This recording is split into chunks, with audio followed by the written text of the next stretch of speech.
Bon, pour les fans français qui trouvent toujours que les gens font des caisses pour rien, allez vous éduquer, s'il vous plaît. Et bon, je sais que tous les fans français n'agissent pas comme ça, mais je parle spécifiquement de ceux qui n'ont aucun problème avec ce qui s'est passé récemment avec Christophe. Donc, pour vous, agir comme ça, ce n'est pas un problème apparemment. Talk about me flirting with my man, and that's not a bestie. I did. No, we talk about me flirting with my man, and that's not a bestie. I did. 그건 조심해. I didn't flirt with your man. It's just me. 오빠. It's just me. Wait, who's that? Who's that? Come out. It's my bestie. No. Oh, wait. Let's talk about another friend. What for you guys? Oh my. Are you sure they'll talk about? I'm not sure though. I was kind of drunk. Let's talk about another friend. Why? No, I didn't. Oh, why? Texting. Who that? 마음에 안 들어. Who that? 자꾸 우리 주위 이렇게 망치는 건 마음에 안 들어. Les commentaires ont été récupérés sur une short de BJ. C'est un très bon youtubeur de K-pop.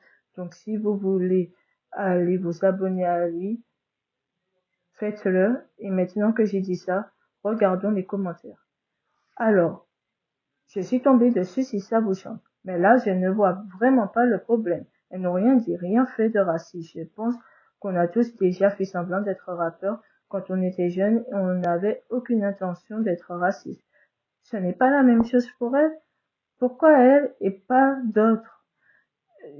Je veux dire, elles s'amusent juste entre amis, elles n'ont rien fait de mal. Si vous êtes blessé ou choqué par ces comportements, allez vous en prendre à tous les gens vraiment racistes, parce que là, je ne vois pas où vous voyez du racisme. Elles ne s'amusaient pas juste entre amis, elles ont littéralement véhiculé des stéréotypes racistes vis-à-vis des femmes noires. Et non, je ne suis pas en train de dire que les filles sont racistes, mais que la manière dont elles ont agi n'était pas correcte. Et je ne te blâme pas non plus de ne pas comprendre pourquoi, mais c'est pour ça qu'on demande aux personnes qui ne sont pas noires ou qui n'ont pas de connaissance de ce sujet de ne pas donner leur avis dessus, généralement.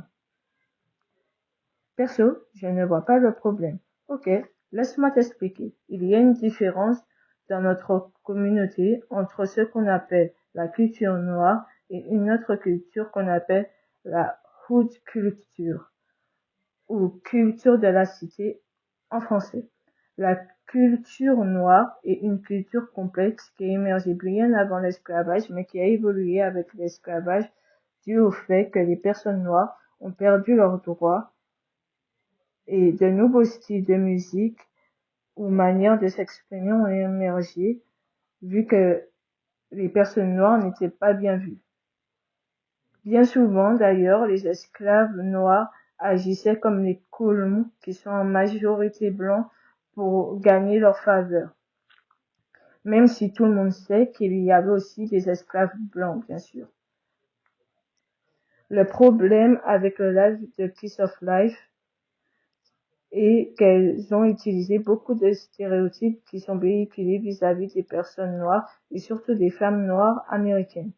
Ce qu'elles imitaient, c'est plutôt ce qu'on appelle la hood culture, ou culture de la cité en français, qui est une sous-culture de la culture noire qui est très problématique dans notre communauté puisque les personnes qui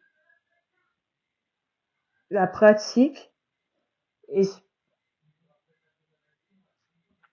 sont souvent très agressifs et vont tuer, aller voler ou même harceler des gens sans aucune raison et se défendent en proclamant que ces actions sont pour lutter contre le racisme ou sont pour la culture. Et c'est un gros problème puisque ce genre de comportement donne l'impression aux gens que les personnes noires en général sont toujours énervées, manquent d'éducation et sont toujours armées jusqu'aux dents, même si c'est faux. Je trouve que tout le monde en fait des caisses pour pas grand-chose. Si tu portes des fringues style hip-hop, tu t'amuses à reprendre les gestuels, c'est raciste. Le problème que les gens ont avec les filles, c'est pas leurs fringues justement, c'est le fait qu'elles et soi-disant imiter le comportement des personnes noires. Ce dont les personnes qui les critiquent ont peur, c'est que les fans de K-pop qui ne connaissent que la K-pop et pensent que et rien d'autre, pensent que c'est comme ça que toutes les personnes noires agissent. Et si tu as déjà vu des personnes noires dans ta vie, tu sais que ce n'est pas factuel. Et oui, c'était raciste parce que les gestes étaient exagérés et que ça venait clairement de certains stéréotypes. Surtout qu'en Corée, les gens entendent ça à longueur de journée, donc on n'a pas besoin d'en rajouter. Je trouve que ça va. Les gens sont tellement dramatiques. Ah bon, tu trouves? C'est ok d'avoir des questions et de les poser. C'est ok de ne pas comprendre le problème. Par contre, la seule chose que j'ai à dire aux gens comme toi, c'est s'il vous plaît, faites des recherches avant de dire des choses comme ça. Alors, j'ai peut-être mal visionné, appréhendé la vidéo, mais pour moi, les filles ne faisaient rien de mal. Elles s'amusaient à imiter des rappeurs et ont juste un peu exagéré. Franchement, c'est quoi ce monde cuculapraline? Encore une fois, je comprends que vous ne comprenez pas pourquoi les gens sont énervés, mais le monde n'est pas cuculapraline. Ayez un peu de respect quand vous parlez de la culture des autres et que vous ne la maîtrisez pas, s'il vous plaît. Encore une fois, faites des recherches, allez vous éduquer, c'est pas compliqué.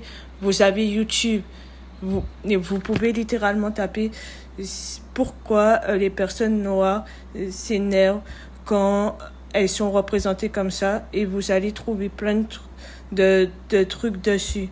Et aussi, il y a plein de youtubeurs noirs, surtout afro-américains, qui expliquent très bien pourquoi c'est problématique. Donc, allez les regarder, s'il vous plaît.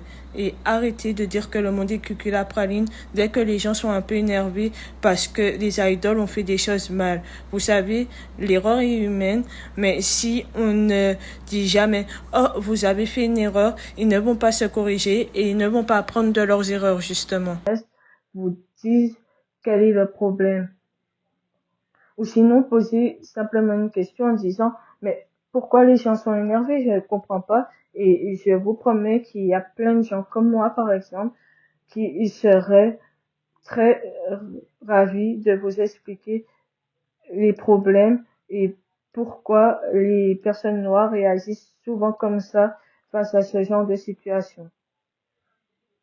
Et oui, je comprends que tu trouves ça peut-être un peu dramatique, mais c'est que les personnes noires, surtout en Amérique, sont très affectées par ça, vu que c'est toujours comme ça que les gens les perçoivent et parfois ce genre d'action que les autres personnes qui sont pas forcément noires font vis-à-vis d'elles, en fait, peuvent aller jusqu'à leur faire perdre leur travail parce que les patrons pensent que c'est comme ça qu'elles vont agir aussi.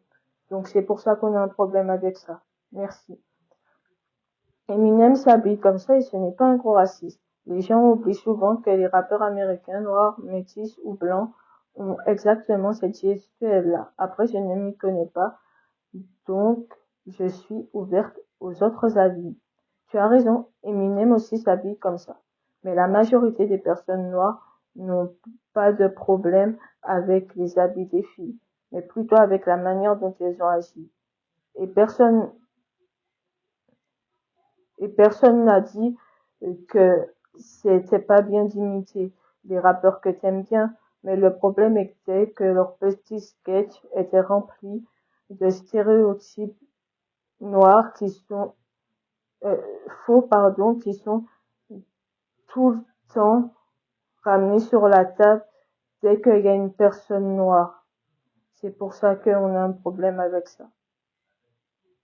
Et bon, ok, maintenant que j'ai répondu à ces commentaires comme je pouvais, on va faire quelque chose de beaucoup plus fun. Éduquons-nous tous ensemble. La haute culture ou culture de la cité désigne un ensemble de comportements, de codes vestimentaires, de langage et de valeurs qui sont apparus dans les quartiers défavorisés, principalement aux États-Unis. Elle est souvent associée aux communautés noires et latines vivant dans des environnements marqués par la pauvreté, la violence, le racisme structurel et le manque d'opportunités économiques. Cette culture valorise la débrouillardise, la loyauté envers son quartier et la capacité à survivre dans un environnement difficile. L'image d'un individu fort, fier et parfois méfiant envers les institutions est centrale. Le style vestimentaire associé à la haute culture comprend souvent des vêtements amples, des chaînes en or, des baskets de marque, des casquettes et d'autres accessoires visuels marquants. La haute culture s'exprime également à travers l'art, et en particulier le rap, le hip-hop, la danse de rue ou le street art. Ces formes artistiques permettent d'exprimer la colère, la douleur, mais aussi l'espoir et la fierté identitaire. Cependant, il est important de ne pas confondre la haute culture et la culture noire. Toutes les personnes noires ne viennent pas de la hood ou de la cité, et toutes ne s'identifient pas à cette culture. Réduire la culture noire à la haute culture, c'est entretenir des stéréotypes racistes et ignorer la diversité des expériences vécues par les Noirs à travers le monde. La haute culture et la culture noire sont bien souvent confondues, mais ce sont deux choses bien distinctes. La culture noire est un ensemble très large de traditions, d'histoires, de valeurs, d'expressions artistiques et de modes de vie qui varient selon les pays, les régions et les communautés.